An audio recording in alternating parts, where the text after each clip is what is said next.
All right, everybody, welcome back to Mondays Down South. We are can take a deep breath. We're back to our normal trio this week. We missed you guys last week, but shout out to Marty and Lou for filling in. Good to be back. Tough weekend of football. We were just talking about tons of upsets over the week. Unfortunately, some injuries and some breaking news that we'll get to. But I think off the cuff here, we had some other sports to talk about, some hot takes, I guess. How do we want to start? Do we want to start with a little World Series action? We got Game 6 in progress as we speak. The Braves are what is that, about 18 outs away from winning the World Series, guys? Any thoughts on the Braves run here? Yeah, just to start off, I'd like to just kind of reassert myself. You see the ATL on my sweatshirt. That's not coincidental. I'd like to just let everybody know that I am a Braves fan. I've been a Braves fan for a long time. No, I'm just kidding. These guys would never let me get away with murder here. I've been an Orioles and a Nationals fan as my AL and my NL team, and it's driven everybody nuts in my friend group that is a baseball fan, including Sai, who I think at this point just takes a lot of satisfaction asking me who my favorite team is, and I continue to bounce back and forth on the year.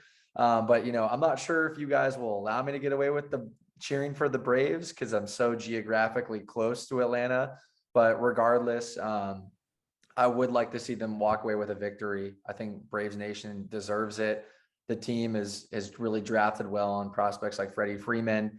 Their pitching staff is beastly, and Ev, I think you had mentioned this before the podcast, but you're dead on with when Acuna went out. I think everyone had written them off, especially in the NL East, and obviously they've been able to kind of to exemplify that resiliency. So definitely pulling for the Braves, and certainly not cheering for the Houston Astros, those cheaters that we should definitely not forget about. So Sal, kick it over to you. So it's tough for me because obviously I'm a Mets fan. And if you don't know that by now, I don't know where you guys have been for the past however long, but it's not easy for me to root for the Braves. And Zach, you're actually in Braves territory, which is funny because with North Carolina and South Carolina not having baseball teams, often a lot of people in North Carolina and South Carolina that I've met in college were actually big Braves fans, at least people that played baseball and were baseball fans. So I do have a couple buddies at school who are big Braves fans, and it's tough to root for a team that's been a rival of yours for so long, and all these guys talking trash about the Mets here and there. But I don't know how I can't just find myself rooting for them or cheering for them or at least admiring what they've accomplished. Because you lose arguably, I don't even know if it's arguable at this point, you lose a top 5 player in baseball. They were pretty hurt pitching wise early in the season. They come into this game this series losing Charlie Morton. They've dealt with a lot of adversity to get here. And to be completely honest with you, I still don't even understand how they're in this position. The fact that this team might win the World Series is mind-boggling to me because their pitching core has not been anything special. Their lineup is almost a lot of players that are playing out, I would almost say above what was expected of them this season. And then you kind of have Freddie Freeman and Albies and the top of the lineup anchoring it. But even then, I can't wrap my head around how the Atlanta Braves are in a position currently right now to be winning the World Series with the absurd amount of talent that existed across the NL and AL this year. It's mind-boggling to me. So I got to give them a lot of credit. Now, on the flip side of that, I'm not an Astros fan by any stretch of the imagination. I was actually in Houston this weekend during some of those World Series games, and the fans were out and about and proud. There is a little bit of a redemption arc for them, and it's kind of what Evan and I were discussing. It's frustrating because these past couple of years, their successes has been proof of what they were capable of without using those screens, without using those trash cans, without the whole scheme that they came up with. And that's very frustrating because had that not happened, it would be so easy to be rooting for the Stros. They have so many electric, fun, exciting players, and it's just tough to see that they did that because now here's the proofs in the pudding that they're extremely capable of accomplishing what they accomplished. So it's a very weird year for the World Series for me, but I really appreciate that too, because there's no neither of these teams did any of us come into the year thinking, oh yeah, these. I mean, if we thought the Braves was because Acuna was there and the Astros, I don't think any of us were jumping out of our seats. I picked them to lose in the World Series actually in our prediction special. So Never mind. I'll kick it over to you on that note. No, you hit the nail on the head though. The Braves being here is incredible. I mean, obviously the players win the games, the players, players pitch, players field, but the front office won this World Series for them if they can hold on. Like Eddie Rosario has been a tank. Jorge Soler, who was having a horrible year for Kansas City, and we know how talented he is, has been a tank. Jock Peterson, hasn't been amazing, but he hits pinch hit homers. Adam Duvall, like literally four hitters, not all of them start at the same time, I guess, but like probably three of them start at the same time. They all acquired at the deadline. And then the Austin Riley breakout, and bring him to an MVP caliber, player is here. And like you said, being without Acuna, which is crazy. Darno missed most of the year. Him coming back has been huge. In addition to Ian Anderson, who's been great in the playoffs. But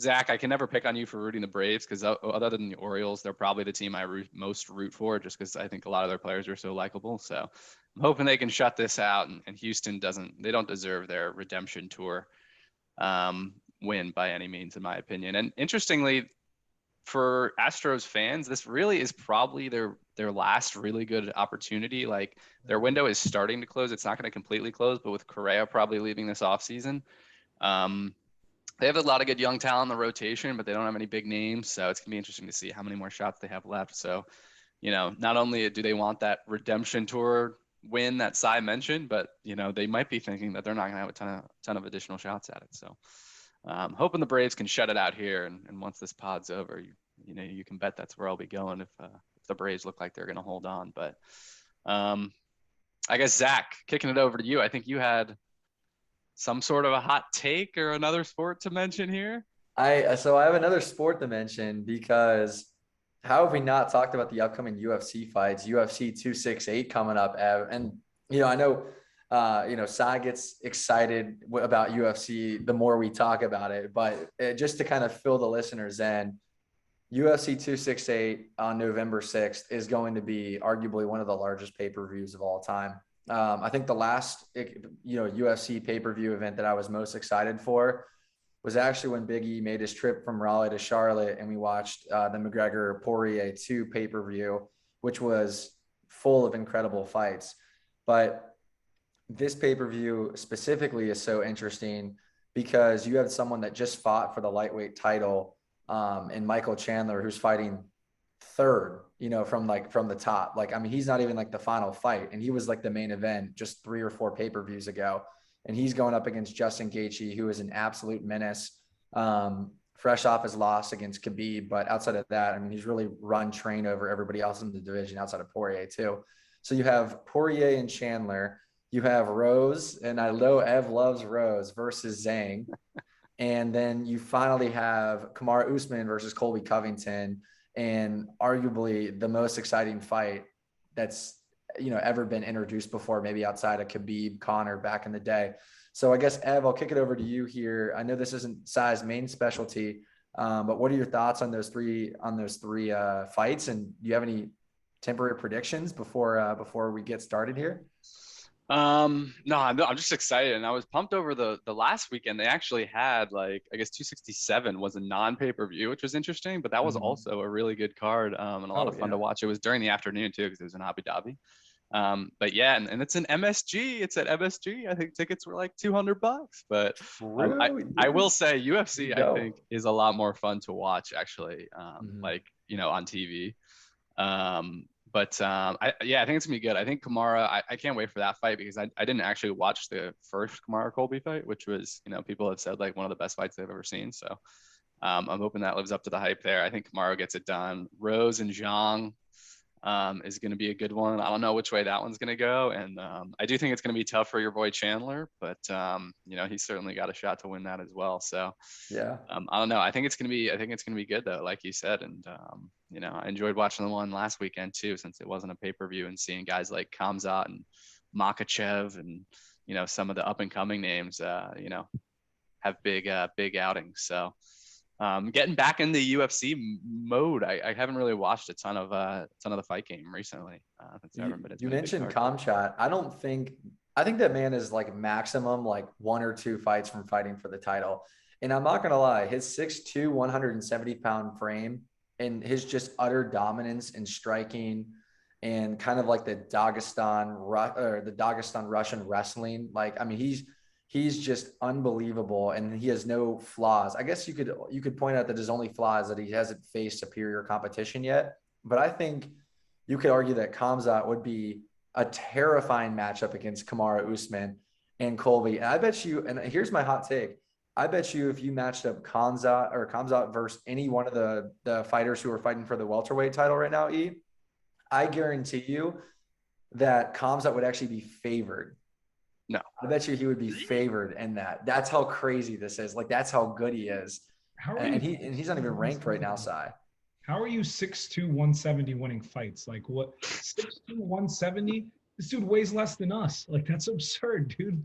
He doesn't even get to the second round, dude. He beats everyone in the first, if not the first like minute. That's Silas, let me like tell you what this guy did in this fight, and then we can move on to another sport. Like, he literally is undefeated. He was 9-0 coming into this performance. And like Dana White gave him a very interesting matchup against a top 10 fighter in the welterweight division. And Khamzat picks this dude up in about 10 seconds. He drags him, he just picks him up and he drags him over to where the corner is, where Dana White's watching the fight, and drops him on his drops him on his back. And he's just talking to Dana White like, I'm the best. You need to give me a title shot, as he's beating the dickens out of this guy. And like, for him to be like talking to Dana White as he's like putting on a show and like a bloodbath, to be honest, I mean, I've just never seen someone this confident before. That's mind-boggling to me. Like, I want to know how somebody with that height can stay in the welterweight division. That's mind-boggling to me. But good for him. He's clearly clever to use his body in that way. If you could keep that weight, the length's got to be a huge advantage. So that's good for him. That's awesome. Now he is fighting at like 195, almost 200 by the time the fight starts. So actually, maybe not quite 200, but like essentially, you have to weigh in 24 hours before the fight starts. So he had to weigh in at 170 at that point in time. But the moment he gets water, he gets rehydrated, he's already back up to like 182, 183. And then from there, he's getting his meals in. So, he's probably fighting more towards like the 190, maybe 195 marker, which is crazy how quickly you can put on weight that quick. It just doesn't make any sense, but these fighters are otherworldly. That's a cheat code. Ev, what was your hot take? I'm assuming. So I actually have two, since we're kind of covering the horn here.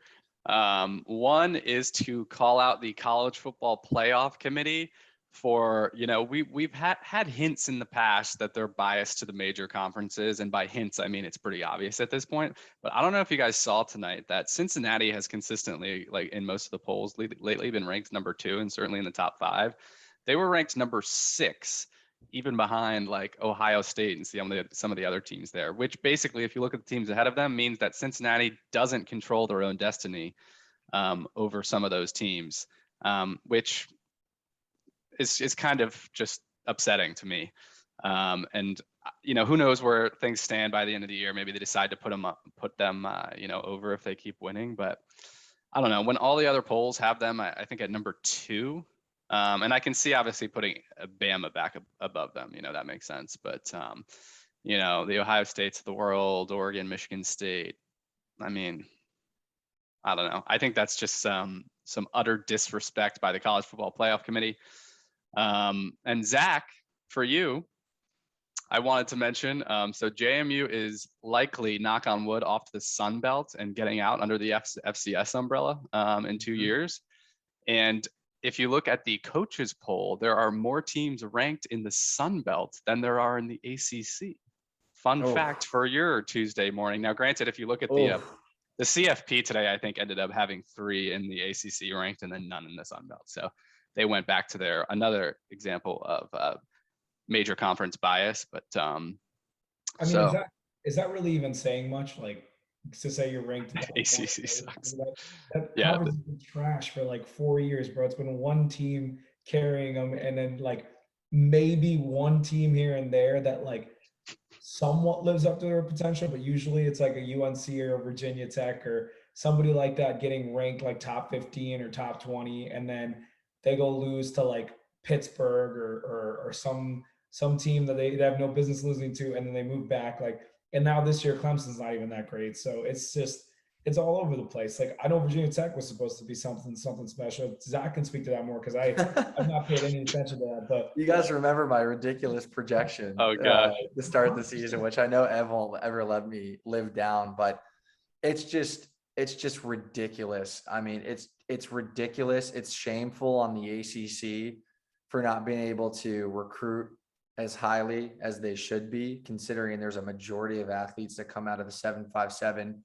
Virginia is notoriously known for being a top 10 state for recruiting. South Carolina is unbelievable in that department.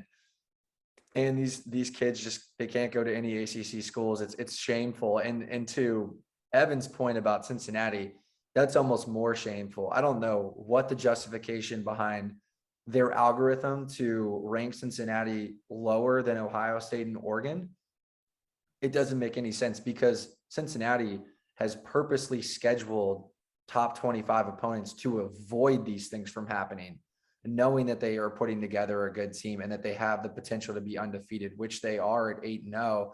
They have one of the best quarterback recruits in the country, a phenomenal coaching staff. And for them to be ranked 6th, and I did not know this, underneath Oregon and Ohio State, 2 teams that have 1 loss is despicable, in my opinion, considering the fact that Cincinnati has played at least 2 or 3 top 25 teams and they've won each time. So I'm not sure, Sai, if you're seeing anything in relation to this, but that is just disgraceful in my opinion. I just feel like the conference the last couple of years has really just taken a huge step back because, 10 years ago you had way more representation with Florida State, Miami, teams like that used to be like formidable. And I just don't understand what's happened, but it seems like as time has gone on, the ACC has just become less and less and less and less impressive. And it's weird because it's not like you guys don't get recruits. It's not like there aren't teams that are putting together good squads. I can't explain it. Like it's not quite Big 12 level, but like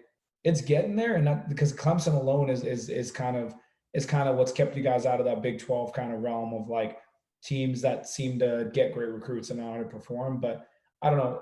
Football is just becoming all like a one conference, like college football, like one conference and maybe like a few teams outside of that relevance for college football. So it's a really weird situation we're in. But I'm with Evan. I think teams like Cincinnati should be getting more credit for what they've accomplished. Especially because they don't seem afraid to be in those positions, and they've proven over the years that they can compete against great teams. So I'm with Evan on that for sure. Like I understand Georgia being one, of course, and you can make an argument for Bama being 2. But I agree with Ev because it's like, who has Ohio State and beaten that should be standing out with significance, or who has like Oregon, like that. Oregon beat Ohio State, but they also lost to a bad team. And then Ohio State is the one that doesn't make sense. They haven't beaten anyone. And like Zach said, like Cincinnati went on the road at Notre Dame and beat them by double digits, as one example. And my shout out my buddy Dan, who is Sai and I's MDS conglomerate co-owner, investor, whatever we want to call it in our fantasy football team. But he's a huge college football guy. He was like pointing out that the committee intentionally ranked some teams and not others to say give Alabama like an extra like top 25 win or 2. Like, so they're, picking who is flips in the back end of that rankings to, give certain teams more top 25 teams against others, and he makes a pretty compelling case. But I don't know if I agree with the conspiracy theories of that, but to each their own. I mean, it's an interesting point. I mean, and how a team like maybe Coastal count. I wish I could get him on for this because I just love listening to it. If that was the case, then why are the Virginia Techs and the Techs or the UTs and the random Big 12 schools making the top 25? They did. Bama, no, I'm saying like Bama ain't playing these teams every year, yet these teams get those rankings. Like that's my point. Like if you make that argument, then you could argue that there's potentially other SEC schools that could, based off their performances, could be in the top 25. So I don't know. I think that's a two-way street. Like you can argue that both ways. So I just think you got 3 examples. UTSA, who's undefeated and is ranked like 18 in the coaches poll, didn't even make the college football playoff coaches poll. And then the 2 Sun Belt teams I mentioned, Coastal and Louisiana, and then 2 ACC teams like sneak in 20 through 25, but aren't. Coastal's not in the CFP. Gotcha. But anyway, that's all I have on college football. Just thought it was an interesting first college football playoff ranking today. Well, here's my hot take, and I don't even know if it's a hot take anymore, but if we look at, because we're going to be doing I feel like we're going to be doing this podcast until we're like 50 years old. I mean, it's hilarious, like the consistency of how long we've been doing this. But how many subscribers will we have when we're 50-year-old men? We'll still have the exact same. 120. Let's not try to dance around that subject. We know we'll probably go down in subscribers, to be honest. But the point I wanted to make is in 5 years when we're doing this, we'll hop on the call and in NCAA conferences won't even exist anymore. And they're actually currently talking about like tier stages, like the way the English Premier League works, where if you're in like a certain tier, you maintain that tier. But if you're like the bottom 3 teams in that tier, you actually go down to another tier. So it's like the SEC, it obviously embodies greatness, and these teams are playing the best teams in football week in and week out. And, Sai brings up a good point with that. But essentially, I can see a world, an NCAA world, where everyone's kind of in like a tier or caste system, and you can claw your way out of that caste system by being remotely or specifically better than the teams that are in your division.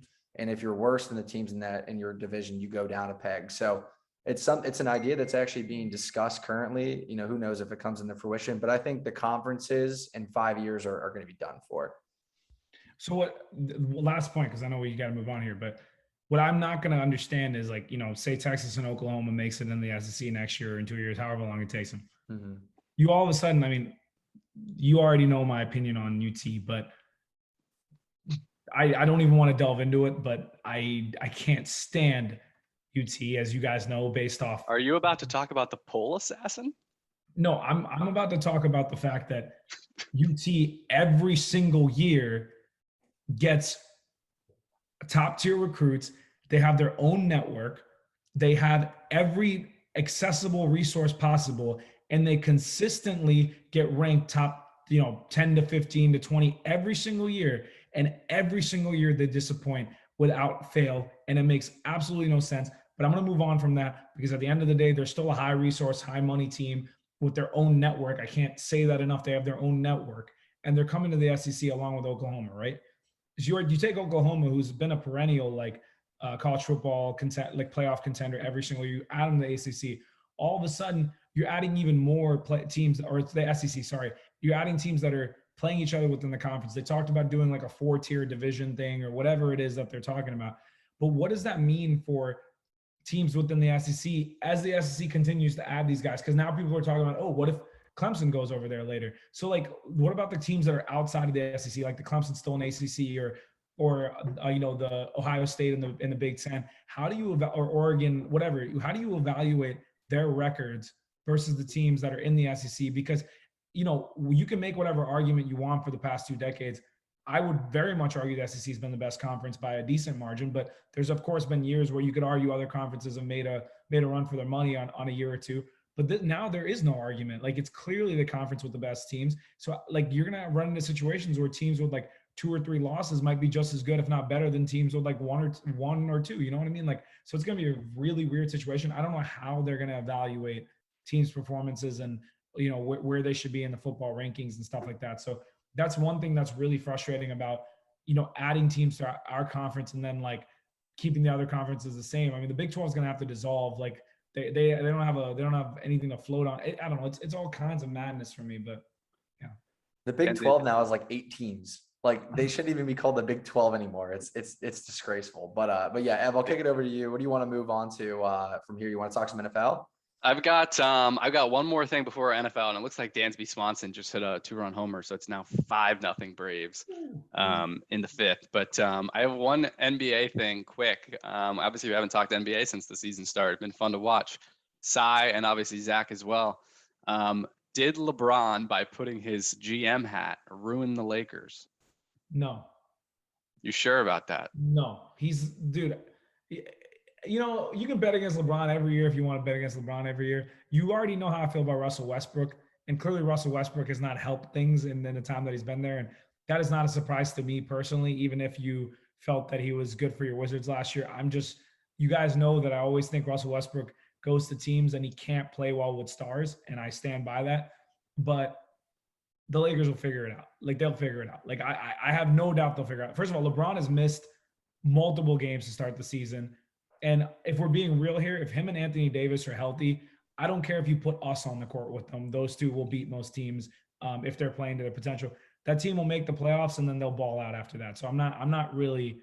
I mean, if you guys want to debate it, you can debate it, but I'm not even gonna honestly worry about that. We're like 10 games in, bro. This is like it's ridiculous. I'm just saying he traded for, and again, this is LeBron as the GM. I'm not downing him as a player, but as a GM, he wanted to trade for Russell Westbrook. And look at the guys he's traded now that they aren't playing with LeBron anymore. Montrezl Harrell has played at an MVP level through 7 games. Elite. Kyle Kuzma is averaging a double-double, and we know what KCP brings to the table. And he acquired Russell Westbrook. Let's just be clear what LeBron did here. I'm sure they'll still be there at the end. Like you said, they still have LeBron and Anthony Davis, but the team around them is awful.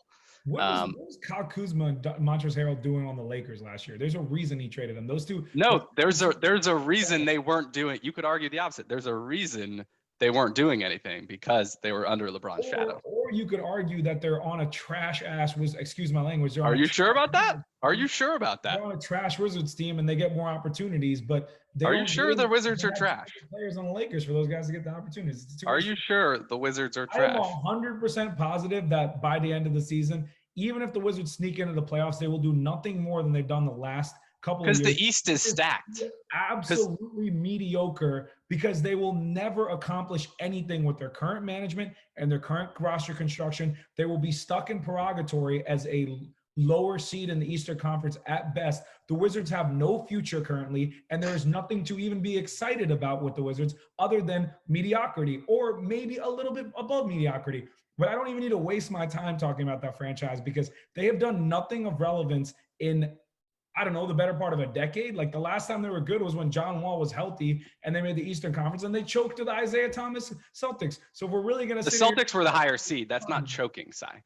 And the Wizards, I think, are better than the Lakers this year. You heard it here first. And you know they might not win more games because the East is so much better than the West. It's not even close. The Wizards are good this year.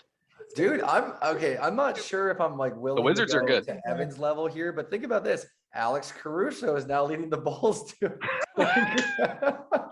just another example of what disproves Evan and my point. Did you just say the Wizards are better than the Lakers? I can't wait to come. Melo's trash. And Russ Westbrook, what did they do together in Oklahoma City? They were terrible. They couldn't play together, and they just take way too many shots. The Lakers have 2 players. The Wizards have like 11. I can't wait wins to take out. that clip. And again, I'm not saying the Lakers won't have a better record because the East is a lot better than the West. The East is incredibly competitive. What? Yeah, it's not close. It's not close. The East is legit. The East is legit. You're making things up to make your. I don't think you're paying attention to what's been happening, to be honest with you. Oh my gosh, 10 games in the season. It's early. Oh, wow, 10 games in the season. Whatever are we gonna do? We'll see how it plays out. We'll see how it plays out. We'll see how it plays out. We'll see how it plays out. Plus games in the NBA. Like, are you? We'll see how it plays out. We'll see how it plays out. Charlotte's good too. In the East. Don't disrespect Charlotte's good too. I'm sure they're better than the Lakers too, according to Evan's analysis. I never said that. But I think about it this way: Melo and Russ Westbrook, they don't play well together because they take so many shots. And like, what did they do in Oklahoma City? They did nothing, and it's just taken away from actual productive players like LeBron and like AD, who should be taking those shots, but they're not getting the volume that they probably should because they have these other players here.